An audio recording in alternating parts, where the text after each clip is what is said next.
Marcus Chen stared at the official documents scattered across his kitchen table, his prosthetic left hand tapping rhythmically against the worn wood.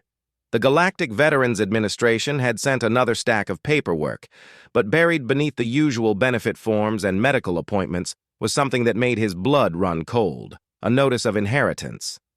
The war had ended 3 years ago, but Marcus still woke up some nights expecting to hear the screech of Zephyrian fighters diving through Earth's atmosphere. Those days were over now, thanks in large part to an unlikely alliance with King Thorak of the Lupine Confederation. The alien monarch had been humanity's strongest supporter in the final push against the Zephyrian Empire, providing crucial intelligence and military support that turned the tide of the war. Now Thorak was dead, and apparently he had left something for Marcus. The inheritance notice was written in both standard Galactic and English, which was unusual enough to make Marcus suspicious. Most official documents came in standard only, expecting humans to use translation devices. The fact that someone had taken the time to translate this personally suggested it was important. According to the paperwork, Marcus was to receive one Lupine companion, personally selected by His Majesty for distinguished service in the Battle of Europa Station. Marcus remembered that battle well. He had lost his arm there, along with half his squad. But he also remembered meeting King Thorak afterward in the medical bay, where the towering, wolf-like alien had personally thanked each wounded human soldier. Marcus had been surprised by the alien king's presence. Most species treated humans as useful but expendable allies, good for absorbing enemy fire, while more civilized races handled strategy. But Thorak had been different. He had knelt beside Marcus's hospital bed and spoken in careful, accented English about honor and sacrifice. The conversation had lasted maybe 10 minutes, but it had stuck with Marcus through all the surgeries and rehabilitation that followed.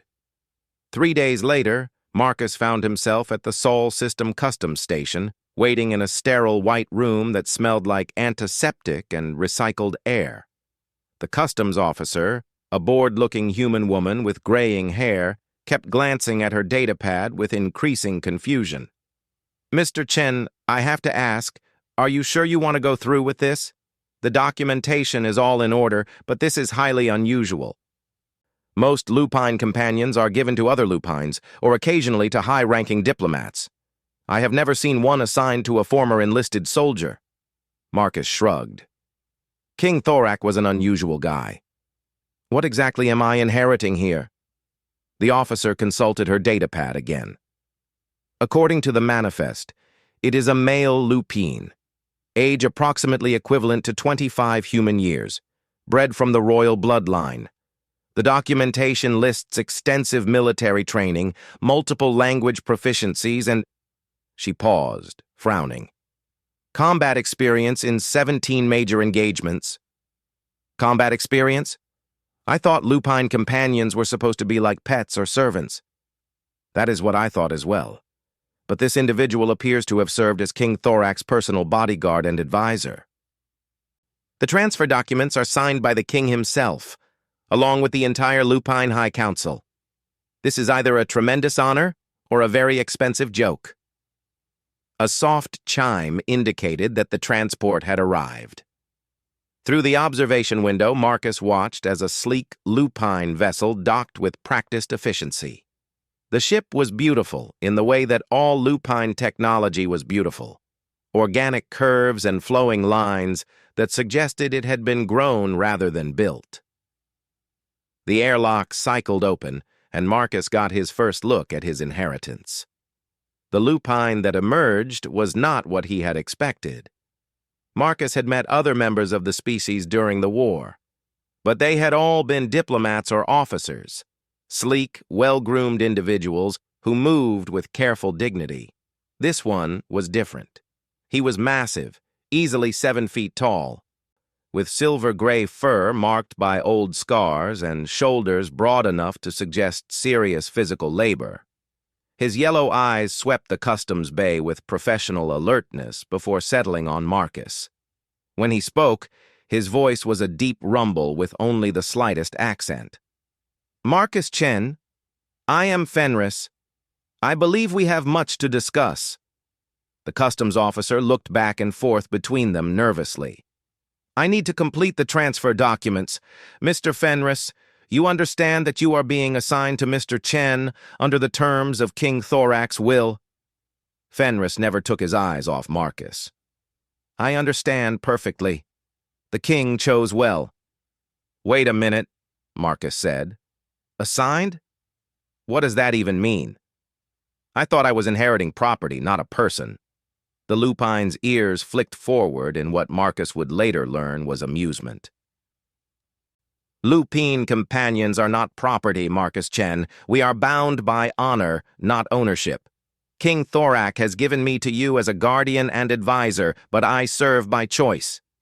And if I do not want a guardian and advisor, then you may release me from the bond, and I will return to my homeworld to live in exile."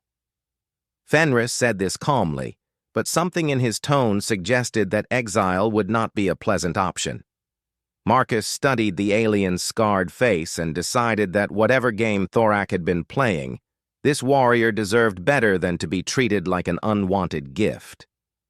"I guess we should talk about this somewhere more private. Do you have luggage?" Fenris gestured to a single travel case. "I require little." The trip back to Marcus's apartment in New Angeles took 2 hours on the maglev train. They sat in relative silence, Marcus trying to process the situation, while Fenris watched the landscape rush past with obvious interest. The alien asked no questions, but seemed to catalog every detail of the human city sprawling below them. Marcus lived in a converted warehouse in the industrial district, chosen more for its cheap rent than its charm. The building had been damaged during the war and hastily repaired, leaving it with the kind of rough edges that kept property values low. He had always preferred it that way. Too many veterans ended up in the sterile government housing projects that felt more like prisons than homes. "This is it," Marcus said as they climbed the stairs to his third-floor apartment. "It's not much, but it's quiet," Fenris nodded approvingly. "Good sight lines from the windows, easy to secure." "The king mentioned that you preferred practical accommodations." "He mentioned that? When?" "King Thorak spoke of you often after the Battle of Europa Station. He was impressed by your tactical thinking and your care for your squad. He said you reminded him of the old warriors from the Confederation's early days." Marcus unlocked his door and gestured for Fenris to enter. The apartment was Spartan. A couch, a table, a few chairs, and walls lined with bookshelves. No television, no entertainment system, just thousands of books collected over years of deployment to various worlds. Fenris moved through the space like a professional, checking corners and windows before settling onto the couch, with surprising grace for someone his size. "You read physical books." "Old habit. Electronic books stop working when you get hit by an EMP blast. Paper is more reliable. Practical. King Thorak would have approved." Fenris gestured to his travel case. "I have brought you something from his personal library. He wished you to have it." The alien opened his case and withdrew a slim volume bound in what looked like scaled leather. The writing on the cover was in lupine script, but someone had attached a small translation device to the binding. "The Chronicles of the First Pack," Fenris explained. "It tells the story of my people's earliest wars, when we learned to fight as units rather than as individuals. The king thought you might appreciate the tactical discussions." Marcus accepted the book carefully. The leather was warm to the touch and seemed to pulse slightly, as if it were still alive. "Thank you, but I have to ask, why me? I was just a sergeant. I did my job, but nothing special." Fenris was quiet for a long moment, his yellow eyes studying Marcus with an intensity that was slightly uncomfortable. "You led 17 humans against a Zephyrian division at Europa Station. Your squad held the communications array for 6 hours while reinforcements arrived. When you were wounded, you continued to direct the defense until you lost consciousness from blood loss. Anyone would have done the same. No, most would have retreated or surrendered. The Zephyrians offered terms twice during the battle. Your people chose to fight. Marcus remembered those offers. The Zephyrians had promised to spare the human defenders if they abandoned the array. It had been tempting, especially after they lost Martinez and Davidson in the first hour. But the array was the only thing keeping the evacuation ships in contact with the orbital platforms. Abandoning it would have meant leaving 10,000 civilians stranded on the surface. We had a job to do, Marcus said simply. Yes, and you did it, despite the cost. King Thorak said this was the moment he truly understood humanity. Not your technology or your weapons, but your willingness to sacrifice for those who could not protect themselves. Fenris stood and moved to the window, looking out at the city lights. My people have fought wars for thousands of years. We understand strength and courage, but humans fight differently. You fight for ideas, not just territory or resources. The king found this inspiring. And now he's dead. Yes, assassinated by lupines who believed he was too sympathetic to human concerns. The High Council has officially blamed separatist extremists, but many suspect the involvement of certain noble houses who oppose the alliance. Marcus felt a chill run down his spine. Are you in danger? Probably. I was the king's closest advisor in his final years. I know which houses supported the alliance and which worked against it. There are those who would prefer that knowledge to disappear. Is that why you're here? Are you using me as a hiding place? Fenris turned from the window, his expression serious. Partially, but that is not the only reason. King Thorak believed that the alliance between our peoples was just the beginning. He thought humans and lupines could learn from each other, become stronger together than either species could be alone. And you agree with him? I served King Thorak for 15 years. I watched him study human military doctrine, human philosophy, human art. He changed because of that contact, became more than he had been. I think the same transformation is possible for others, given the right circumstances. Marcus poured himself a glass of water and offered one to Fenris, who declined with a slight shake of his head. So what exactly are you proposing? That we start a cultural exchange program? Something like that, but more practical. King Thorak left detailed plans for a new kind of military unit, mixed human and lupine teams designed for special operations. He believed that combining human adaptability with lupine strength and senses could create something unprecedented. And he thought I should be involved in this? He thought you should lead it. Marcus almost choked on his water. Lead it? I'm retired. I have one arm and more psychological scars than I can count. I'm nobody's idea of leadership material anymore. Fenris moved closer, his voice dropping to a more intimate tone. Marcus Chen, you held 17 humans together for 6 hours against impossible odds. You made tactical decisions under fire that saved thousands of lives. You did this while bleeding from multiple wounds and knowing that help might not arrive in time. That was different. That was survival. All leadership is survival. The question is whether you choose to survive alone or to help others survive alongside you. Marcus stared at the lupine warrior, trying to read the alien expressions on his scarred face. There was something in Fenris's yellow eyes that reminded him of his old squad, the same mixture of hope and determination that had kept them fighting when everything else suggested they should give up. Tell me about these plans, Marcus said finally. Fenris smiled, revealing teeth that were definitely not designed for a vegetarian diet. The king called it the Pack Protocol, mixed species teams of 4 to 6 individuals trained to operate independently for extended periods. Humans would provide tactical flexibility and technical skills, while lupines would offer enhanced senses and physical capabilities. Sounds reasonable in theory. What would these teams actually do? Counterterrorism, deep reconnaissance, diplomatic protection, emergency response. The galaxy is not a peaceful place even after the war. There are dozens of smaller conflicts that could benefit from intervention by small, highly trained units. Marcus walked to his bookshelf and pulled out a worn copy of Sun Tzu's Art of War. Have you read this? King Thorak introduced me to human military philosophy. I find your strategic thinking unconventional but effective. Then you know that the most important principle is to never fight a war you can avoid. What makes you think the galaxy needs more special operations teams? Fenris was quiet for a moment, choosing his words carefully. Because the alternative is allowing small conflicts to become large ones. The Zephyrian War began as a border dispute over mining rights. If someone had intervened in the early stages, 10 billion people might still be alive, Marcus finished. I see your point. The Pact Protocol teams would not start wars. They would prevent them or end them quickly before they could spread. Marcus returned the book to its shelf and turned to face Fenris.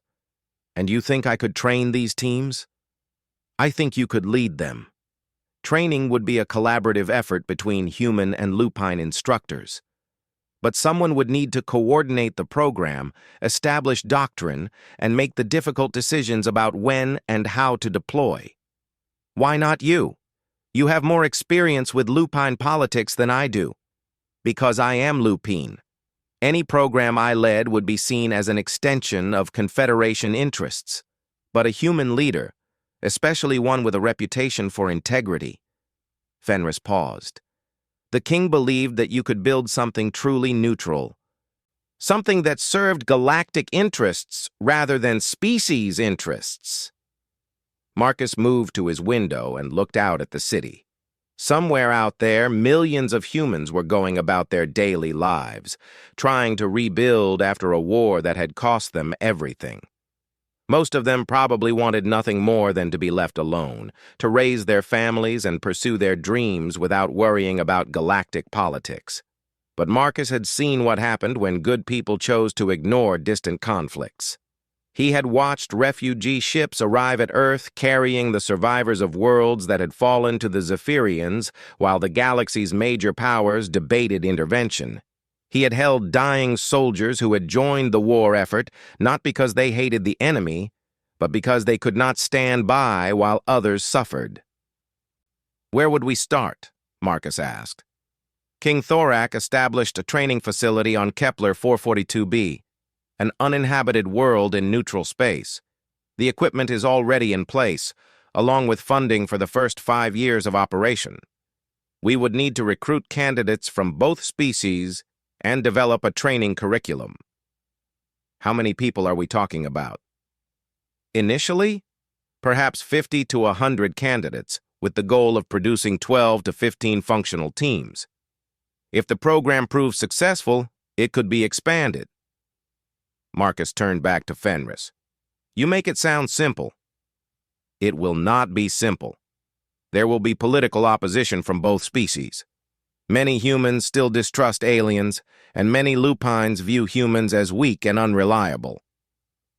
Building functional mixed-species teams will require overcoming thousands of years of evolutionary psychology. But you think it can be done. I think it must be done. The galaxy is changing, Marcus Chen. New species are joining the galactic community every year, and not all of them share our commitment to peaceful coexistence. If humans and lupines can prove that cooperation is possible, it might inspire others to follow our example. Marcus thought about his old squad, Jenkins, who had somehow managed to stay optimistic even after losing his home planet, Rodriguez, who had learned basic lupine to communicate with their alien allies, Patterson, who had died holding a line that probably could not be held, but had held it anyway because people were counting on him. They had all believed in something larger than themselves. Maybe it was time for Marcus to do the same. I'll need to see these plans, Marcus said finally, and I'll need guarantees about operational independence. If we're going to do this, we do it right. Fenris nodded slowly. King Thorak anticipated this request. The facility operates under a special charter from the Galactic Peacekeeping Council. You would answer only to them, not to any individual government. And you? What would your role be? Whatever you need it to be. Advisor, trainer, liaison with Lupine Command. The king left the decision to you. Marcus extended his hand. Then I guess we're partners. Fenris stared at the offered hand for a moment, then clasped it carefully with his own, much larger appendage. His grip was warm and surprisingly gentle for someone with claws. Partners, Fenris agreed. Though I should warn you, I have been told that I can be difficult to work with. Join the club, Marcus said. When do we start? The transport to Kepler 442b leaves in 3 days. That should give you time to arrange your affairs here. Marcus looked around his apartment, taking inventory of a life that suddenly seemed very small and quiet. 3 days to pack up 8 years of civilian existence and return to something that resembled military service. 3 days to decide whether he was making the smartest decision of his life or the most catastrophic mistake. But as he watched Fenris carefully examining the books on his shelf with obvious interest, Marcus realized that the decision had already been made. The moment he had accepted the inheritance from King Thorak, he had committed himself to something larger than his own comfort and safety. The only question now was whether he was strong enough to see it through.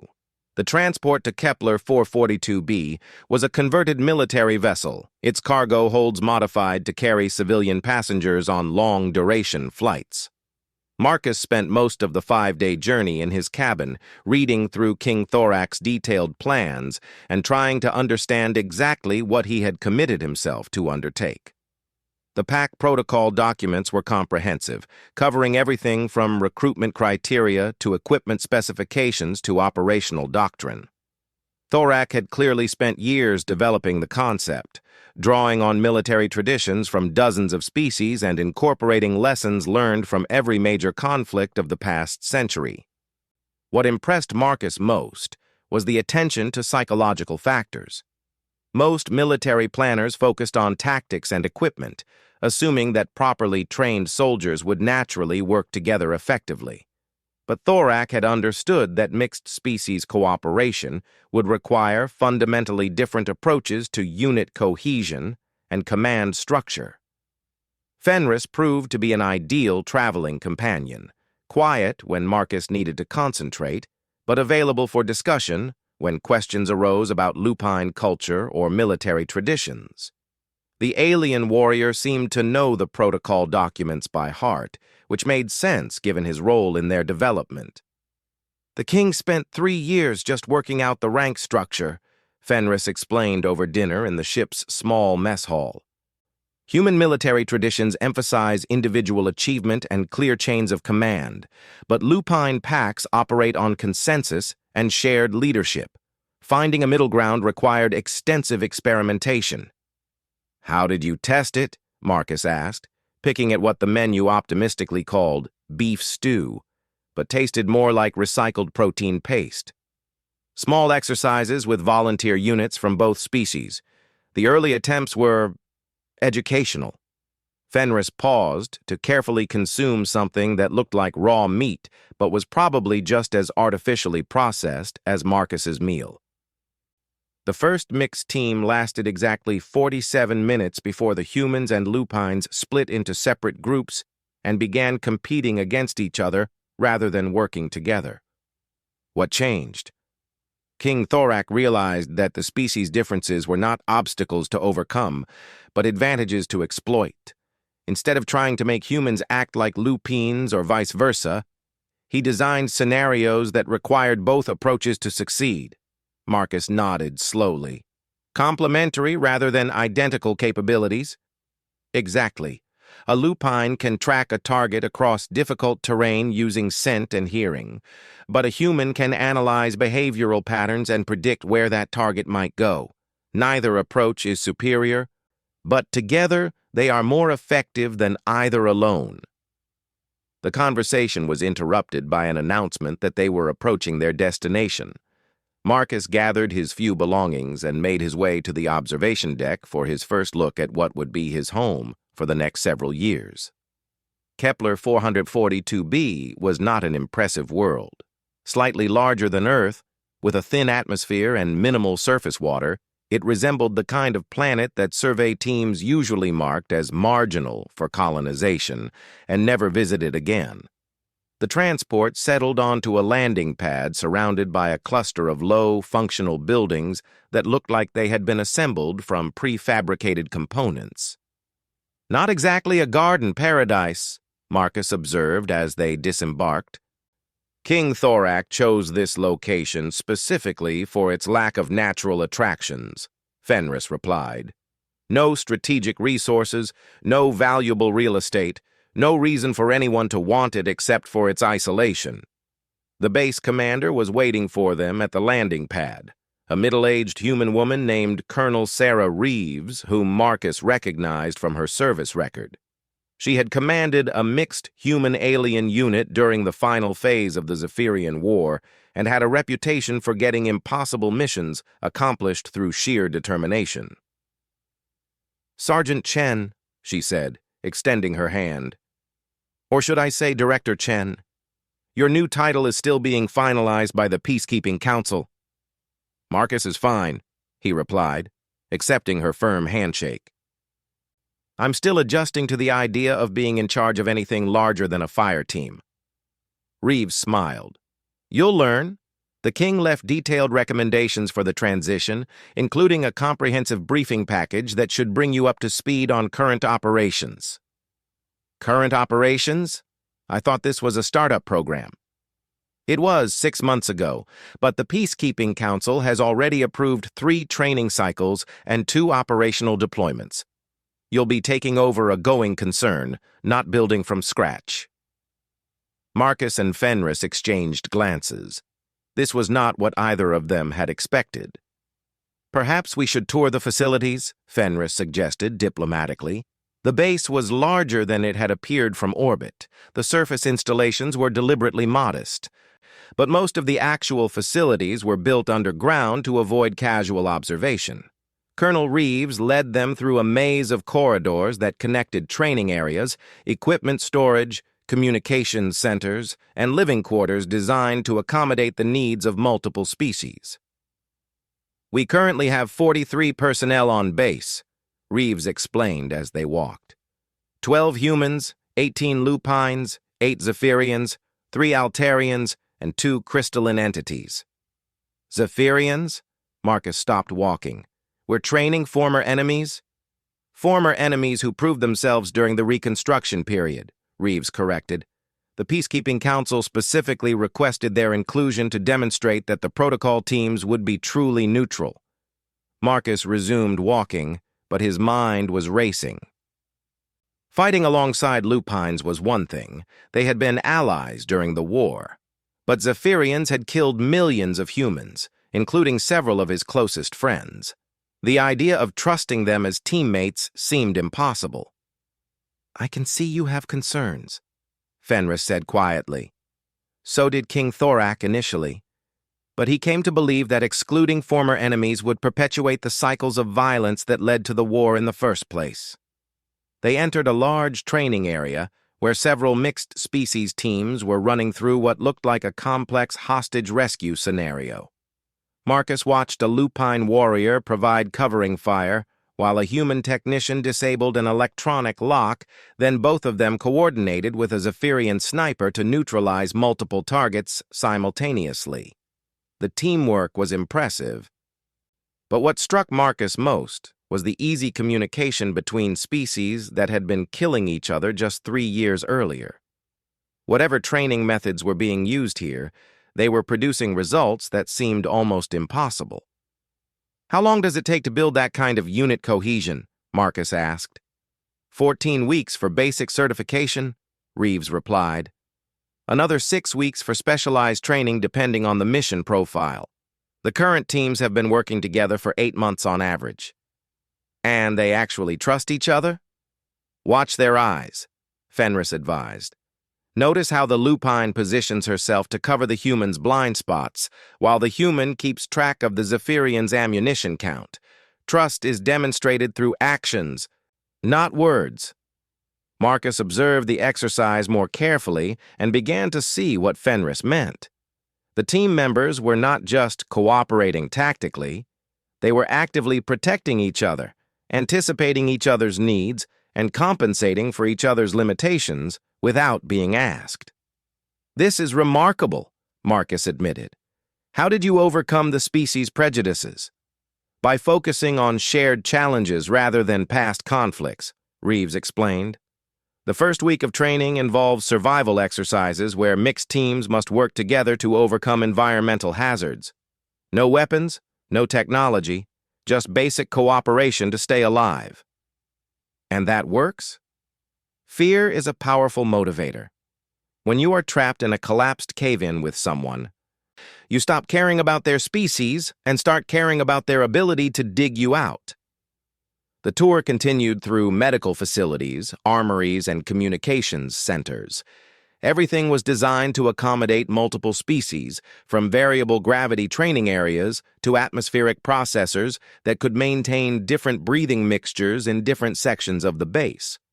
What impressed Marcus most was the attention to cultural details. The dining areas offered food suitable for carnivores, omnivores, and energy-feeding species. The recreational facilities included meditation spaces, combat practice areas, and quiet study rooms. Someone had clearly thought through the practical requirements of creating a truly integrated community. "The king's influence is visible everywhere," Fenris observed as they completed the tour. He understood that successful integration requires more than just training together. Species must live together, eat together, and share common experiences outside of work. That evening, Marcus attended his first staff meeting with the base's senior personnel. Besides Colonel Reeves and Fenris, the group included Major Harrison Chen, no relation, a human special forces veteran who oversaw tactical training, Pack Leader Gransk, a lupine warrior responsible for physical conditioning, Flight Commander Sektar, a former Zephyrian military officer who managed equipment and logistics, and Dr. Yela Voss, an Altarian scientist who handled psychological evaluations and team compatibility assessments. "The current operational status is mixed," Reeves began, consulting a data tablet. "Team Alpha is completing their second successful mission, a diplomatic escort assignment in the Vega sector.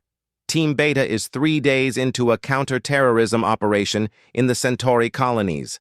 Team Gamma is on standby for emergency deployment." "What kind of results are we seeing?" Marcus asked. "Excellent," Dr. Voss replied in the musical tones typical of her species. "Success rates are 97% for completed missions, with 0 casualties among team members. More importantly, client satisfaction ratings are consistently high across all sectors." Major Chen leaned forward. "The real test has been acceptance by conventional military units. There was significant resistance initially. Most field commanders prefer to work with species they understand. But word is spreading about our capabilities." "What makes us different from regular special forces units?" Marcus asked. "Adaptability," Gransk rumbled. His voice was deeper and more gravelly than Fenris's, with the accent of someone who had learned human languages later in life. "Single-species teams optimize for their particular strengths, but they also inherit their species' limitations. Mixed teams can shift tactics based on the specific requirements of each situation." Commander Sektar spoke for the first time, his translator rendering his clicking speech into flat, emotionless English. "Example: recent hostage situation on Proxima Station. Human negotiators established communication with captors. Lupine operatives tracked movement through ventilation systems. Zephyrian technical specialists disabled station defenses. No single species could have achieved rescue without casualties." "And the political reception?" Marcus asked. "Complicated," Reeves admitted. The Peacekeeping Council supports expansion of the program, but individual governments have mixed reactions. Some see us as a useful tool for situations too delicate for conventional military intervention. Others worry that we represent a challenge to national sovereignty. Fenris spoke quietly. King Thorak anticipated this resistance. He believed that success would overcome political objections, but only if we maintained absolute neutrality and transparency. Meaning what, exactly? Meaning we accept missions only from the Peacekeeping Council, never from individual governments. Our operational reports are public record. Our training methods are available to any species that requests them. Fenris paused. And our leadership must be above reproach. Marcus felt the weight of expectation settle on his shoulders. No pressure there. Dr. Voss made a sound that her translator rendered as laughter. Pressure is what creates diamonds, Director Chen. King Thorak would not have chosen you if he believed you would crumble under stress. The meeting continued for 2 more hours, covering budget allocations, recruitment procedures, and training schedules. Marcus tried to absorb the flood of information while also processing the emotional impact of inheriting a program that was already more successful than he had dared to hope. When the meeting finally ended, Fenris walked with Marcus to his assigned quarters, a modest but comfortable suite that had been designed to accommodate human preferences for privacy and quiet. Overwhelming? Fenris asked as Marcus slumped into a chair. Completely. I expected to be starting from scratch, not taking over something that already works better than it should. King Thorak was an optimist, but also a realist. He knew that political support for the program would depend on early successes.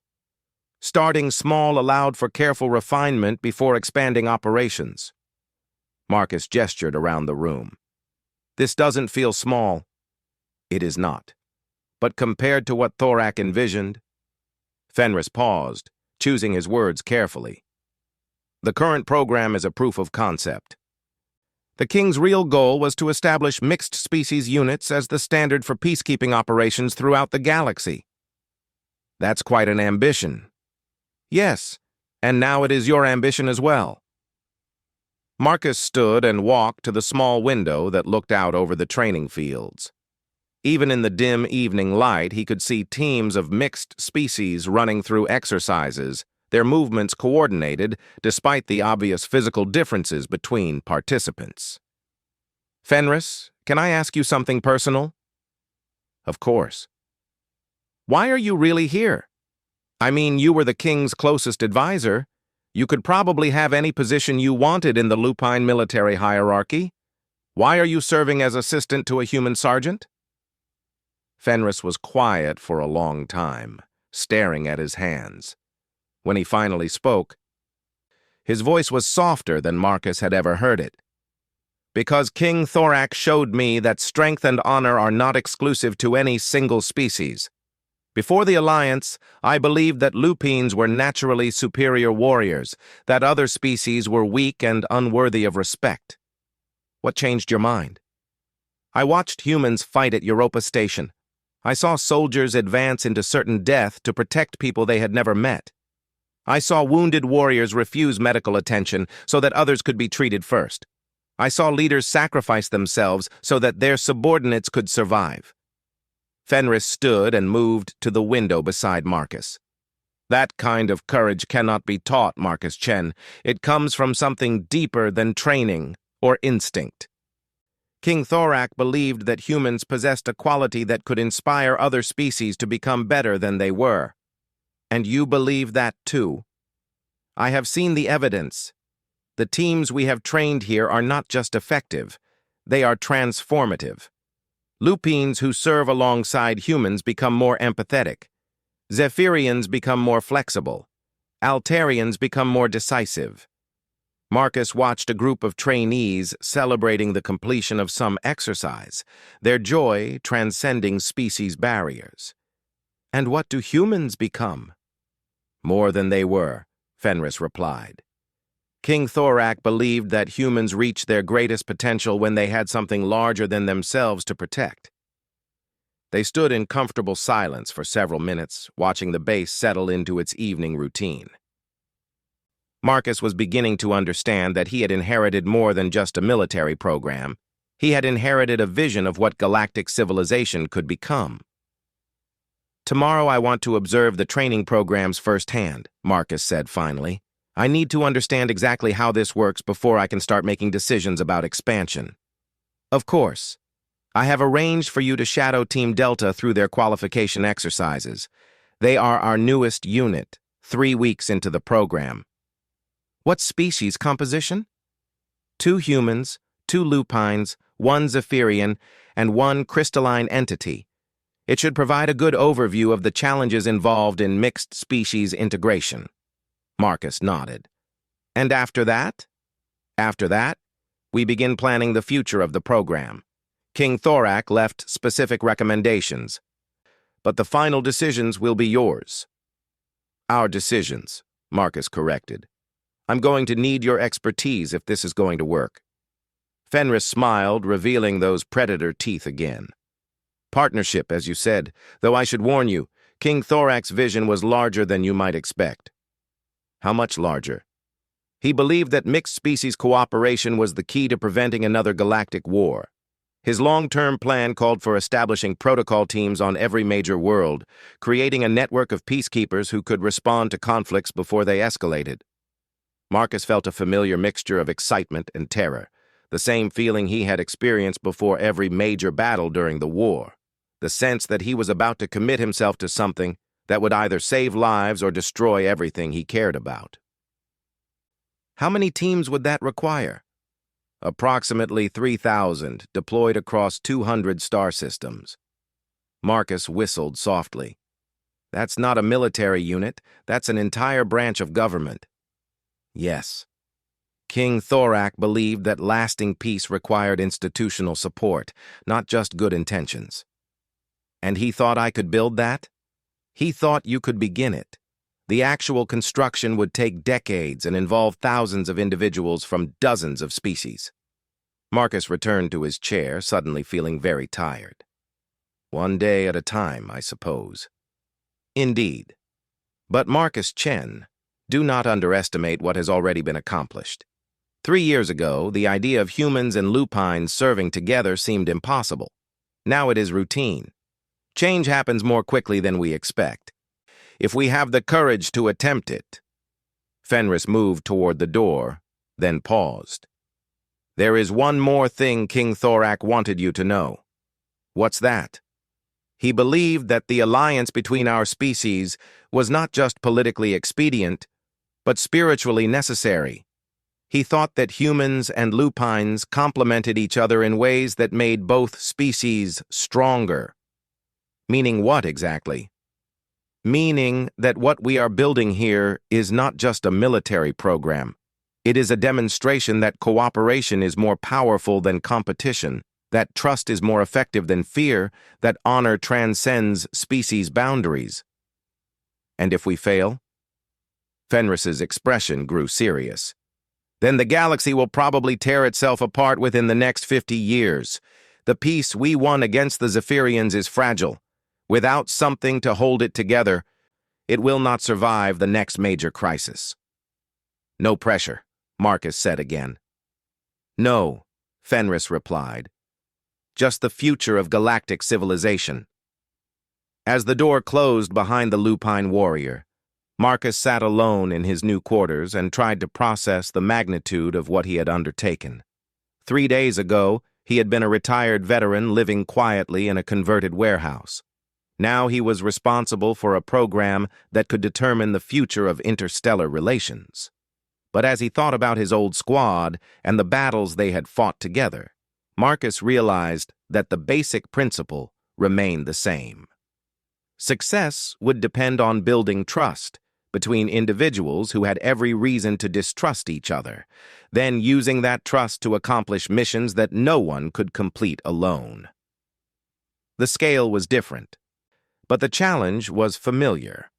And for the first time since leaving Earth, Marcus Chen felt like he might actually be qualified for the job.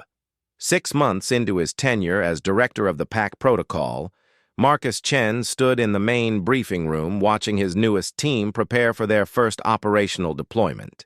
Team Echo consisted of Corporal Lisa Santos, a human demolitions expert, Private Jake Morrison, a human communications specialist, PAC runner Kresh, a young lupine tracker, senior warrior Thane, an experienced lupine veteran, flight technician Zix Hai, a Zephyrian engineer, and entity designation Harmony of Purpose, a crystalline being whose species communicated through harmonic resonance. The mission was routine by protocol standards, investigate reports of illegal weapons trafficking in the outer colonies, and, if necessary, intercept shipments before they could reach their intended buyers. But for Marcus, it represented something much more significant. This would be the first team deployed under his direct authority, trained according to modifications he had made to King Thorak's original curriculum.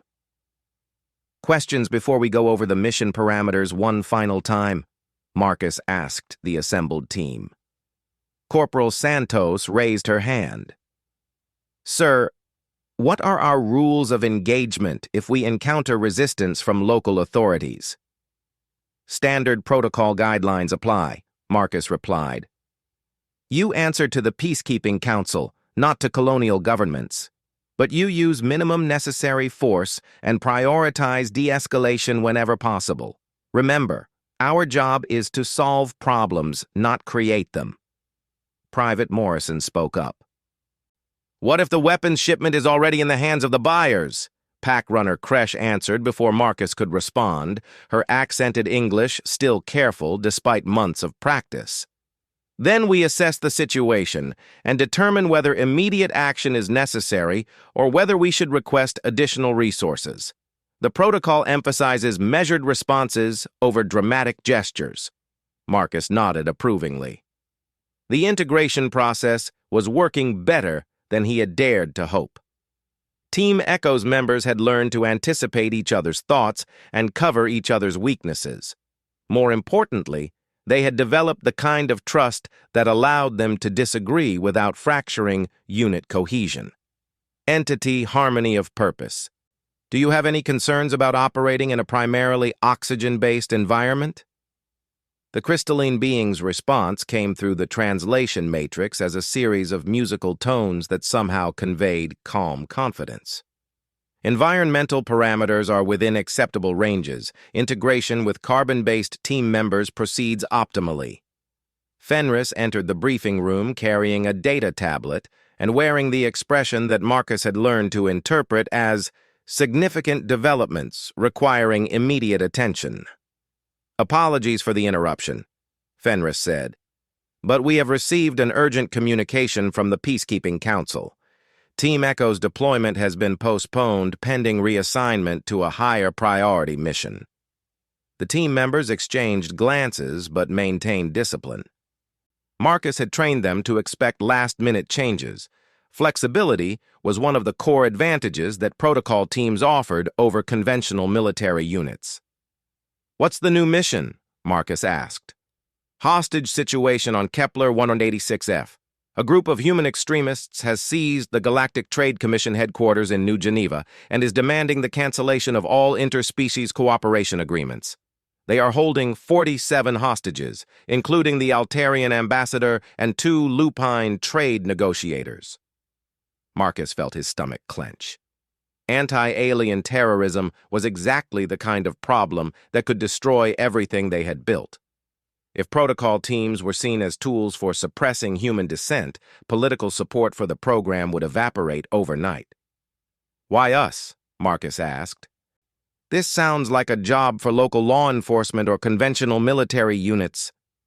The extremists have specifically demanded that any response force be exclusively human, Fenris explained. They claim that alien presence at the scene would result in immediate execution of non-human hostages. And the Peacekeeping Council thinks a mixed species team can handle this situation? They think that the right mixed species team might be able to demonstrate that human-alien cooperation benefits everyone involved, including the extremists themselves. Senior warrior Thane growled softly. This sounds like a political mission, disguised as a rescue operation. All our missions are political, Entity Harmony of Purpose observed through its translator. The question is whether the political objectives align with humanitarian ones. Marcus studied the faces of his team members, looking for signs of doubt or resistance. What he saw instead was the kind of calm professionalism that came from months of intensive training and successful minor operations. Team Echo, this is exactly the kind of situation we trained for. Complex political dynamics, multiple objectives, and high stakes for galactic relations. Are you ready for it? Corporal Santos spoke for the group. We're ready, sir. What's the plan? Over the next 4 hours, Marcus and his team developed a comprehensive operation plan that took advantage of their unique capabilities. The extremists expected conventional tactics from conventional forces, but Team Echo could offer something entirely different. The journey to Kepler 186F took 18 hours aboard a fast courier ship. Marcus spent most of the trip reviewing intelligence reports and trying to understand the motivations of the extremist group. They called themselves the Human Heritage Foundation and claimed to represent pure human interests against alien influence. Their leader was a former military officer named Colonel David Wright, who had been discharged from service after publicly opposing the alliance with the Lupine Confederation. Intelligence reports suggested that Wright blamed aliens for humanity's losses during the war, despite the fact that alien allies had been crucial to eventual victory. Fascinating psychological profile, Dr. Voss observed during a secure communication from the base. Wright appears to be projecting his personal trauma onto entire species. He cannot accept that humans needed help to win the war, so he has constructed a narrative in which aliens are inherently treacherous. Can we use that? Marcus asked. Possibly. Wright's worldview requires him to see aliens as fundamentally different from humans. If your team can demonstrate practical cooperation in front of him, it might challenge his core assumptions. Or it might make him even more dangerous. Yes, that is also possible. When they arrived at Kepler 186F, Marcus was surprised to find that local authorities had already established a comprehensive security perimeter around the Trade Commission building. The colonial governor, a competent-looking woman named Elizabeth Carter, met them at the landing pad. Director Chen, thank you for coming. I have to tell you the situation is deteriorating rapidly. Wright has already killed 2 hostages to demonstrate his seriousness, and he's threatening to execute 1 per hour until his demands are met. What exactly does he want? Complete withdrawal of all alien personnel from human colonies, cancellation of the Trade Commission, and establishment of human-only governing councils for all systems with significant human populations. Marcus whistled softly. In other words, the end of galactic civilization as we know it. Essentially, yes. The Peacekeeping Council has authorized you to use whatever methods you consider appropriate, but they emphasize that the political implications of this situation extend far beyond the immediate hostage crisis. Marcus gathered his team in a secure briefing room and laid out the tactical situation. The Trade Commission building was a modern structure with excellent security systems that the extremists had somehow managed to override. Wright had positioned his people to control all entrances and had established clear fields of fire that would make a conventional assault extremely costly. The good news is that we have advantages they do not expect, Marcus explained. Zixhai, can you penetrate their electronic security from the outside? The Zephyrian engineer consulted her portable analysis unit. Possible, but time-consuming. Their modifications are crude, but extensive. I estimate 4 to 6 hours for complete systems access. Kresh, what about alternative entry routes? The young lupine tracker studied the building schematics. Multiple possibilities. The structure connects to an underground maintenance network that was not designed for security. Small teams could reach the building interior undetected. Entity harmony of purpose. Can you analyze the acoustic signatures from inside the building? Musical tones indicated consideration. Affirmative. Harmonic resonance patterns will reveal precise locations and emotional states of all occupants. I can distinguish between hostages, extremists, and non-participants. Marcus turned to his human team members. Santos Morrison, this is where your experience becomes crucial. We need to understand how Wright thinks and how his followers will react to unexpected developments. Corporal Santos studied the intelligence files. Wright is old-school military. He'll have established clear protocols and backup plans. But he's also operating from a position of desperation, which makes him unpredictable. Private Morrison nodded. His followers are probably true believers, which means they'll be willing to die for their cause. But they're also amateurs when it comes to hostage situations. They might panic if we can create enough confusion.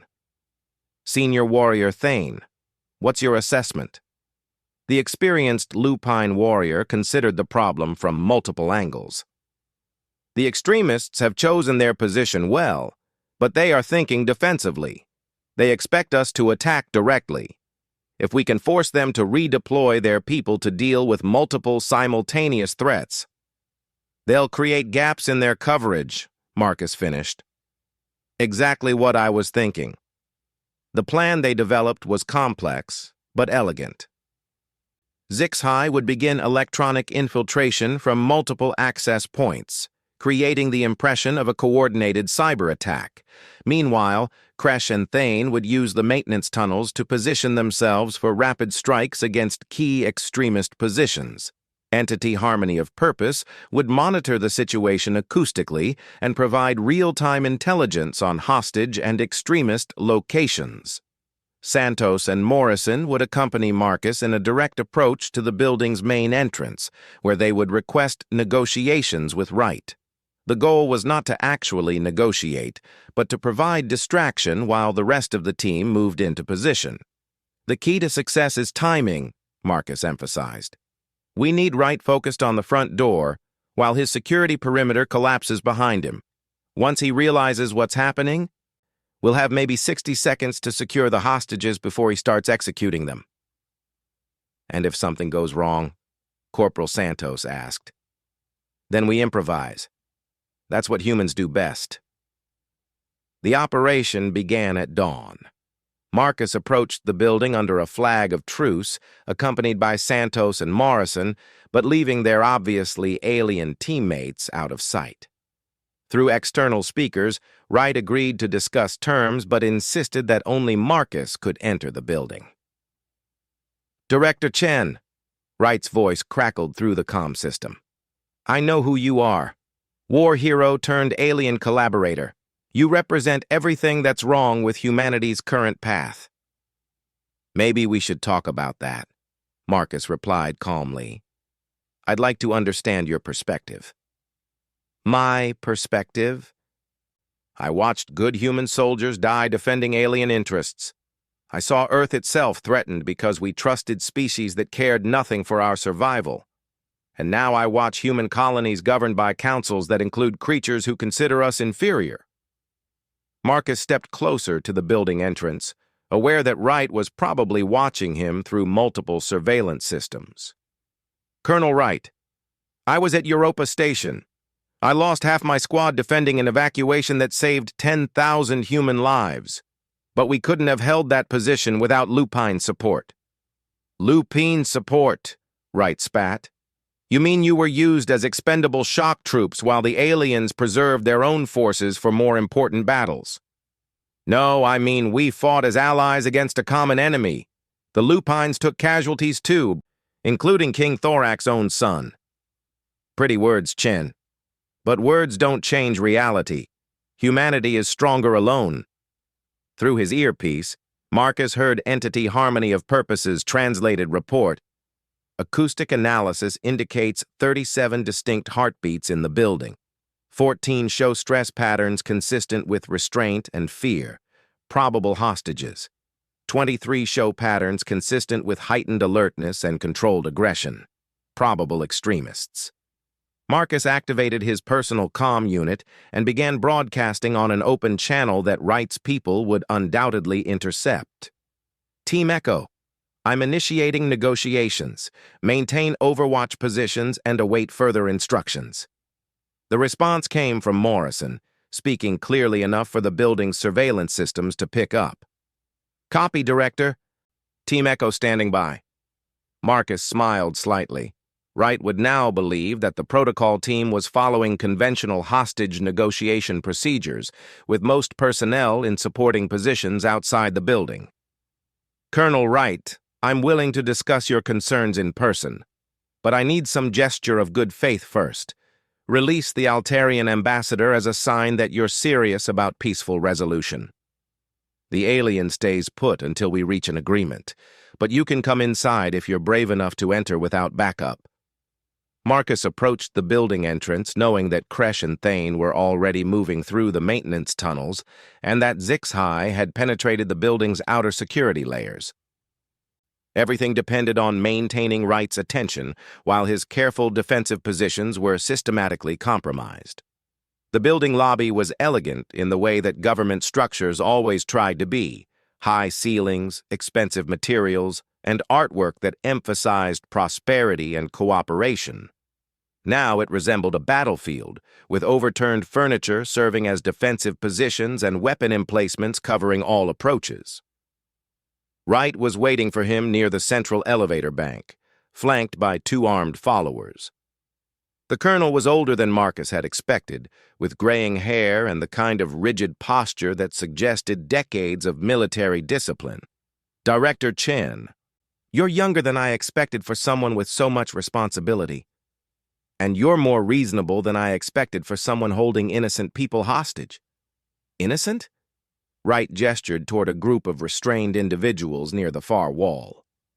These people are collaborating with aliens to sell out human interests. The Altarian ambassador alone has negotiated trade agreements that cost human colonies billions of credits in lost revenue. Marcus studied the hostages carefully. The Altarian was easily identifiable by her tall, slender build and the silvery skin typical of her species. The 2 lupine trade negotiators were showing signs of stress, but appeared uninjured. The human hostages included several familiar faces from the Galactic Trade Commission staff. Colonel Wright, these people are civil servants trying to build a better future for all species. How does killing them advance human interests? By sending a message that humanity will no longer tolerate being treated as a junior partner in galactic affairs. Through his earpiece, Marcus heard Kresh's whispered report. In position. 3 extremists guarding the stairwell to the upper floors. Can neutralize on your signal. Thane's voice followed. Multiple targets in the basement levels. They appear to be preparing some kind of explosive device. Marcus kept his expression neutral while processing this information. Wright was not just planning to make a political statement. He was preparing to destroy the building and everyone in it if his demands were not met.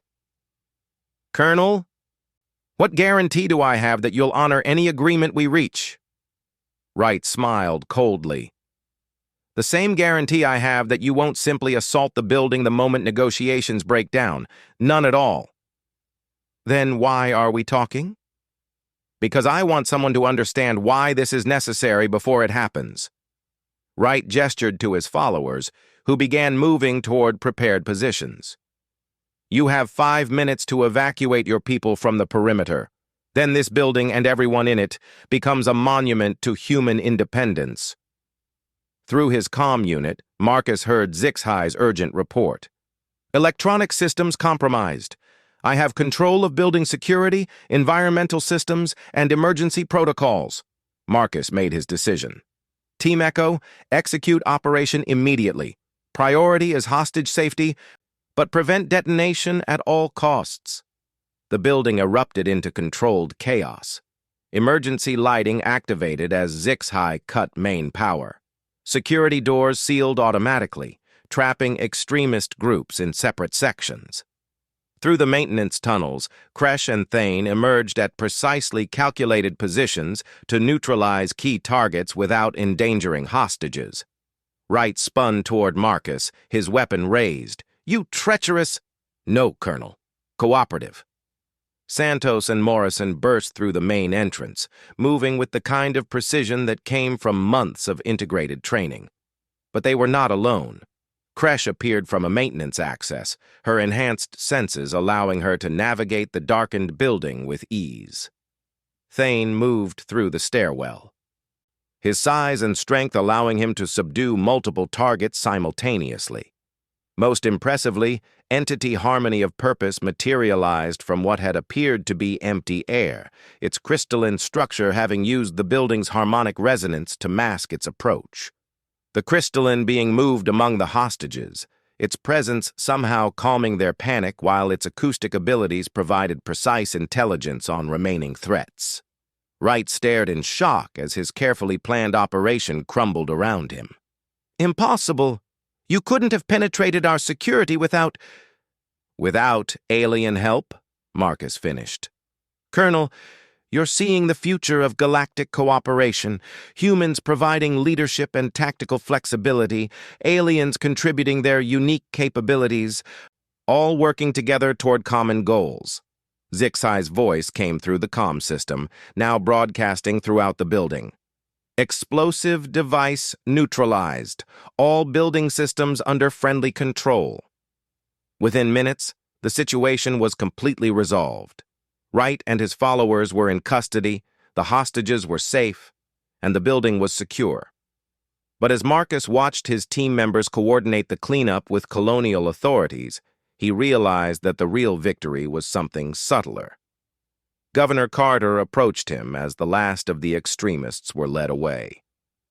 "Director Chen, I have to say, I've never seen anything like that. Your team moved like they had been working together for years." They have been, in a sense. The training program emphasizes psychological integration as much as tactical coordination. The political implications of this success are significant. Wright's followers were already wavering before you arrived. Several have indicated willingness to cooperate with authorities.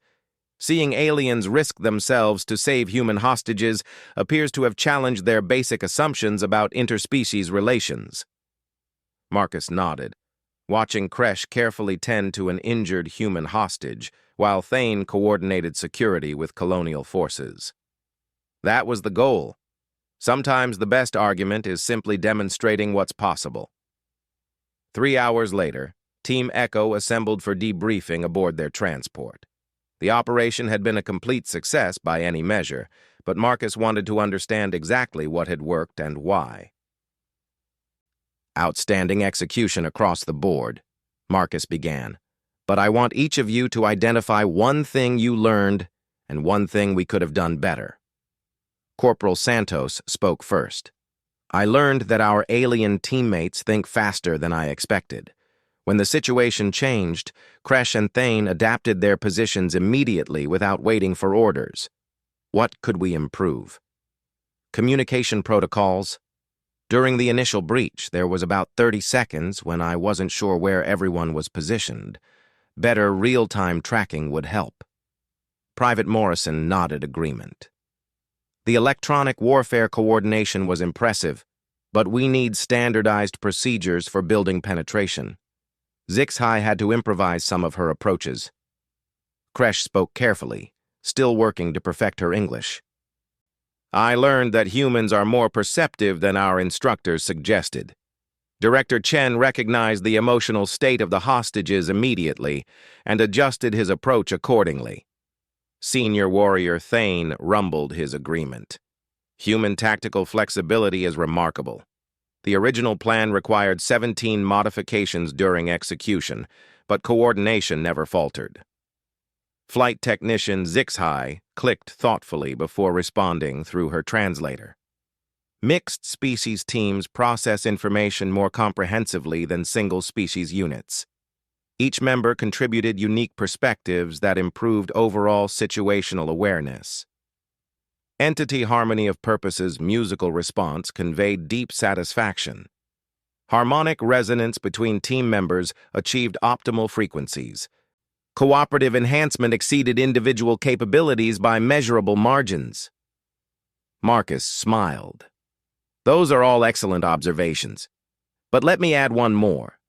You demonstrated today that the Pact Protocol is more than just a military training program. You showed that different species can trust each other completely, even in life-or-death situations. Will this change how the Peacekeeping Council views the program? Morrison asked. Probably. Governor Carter has already filed a preliminary report recommending expansion of protocol deployment to other colonial regions, and Wright's followers are asking to speak with team members individually. They want to understand how you learn to work together so effectively. Fenris entered the briefing area carrying a secure communication tablet. Apologies for the interruption, but we have received priority messages from both the Peacekeeping Council and several colonial governments.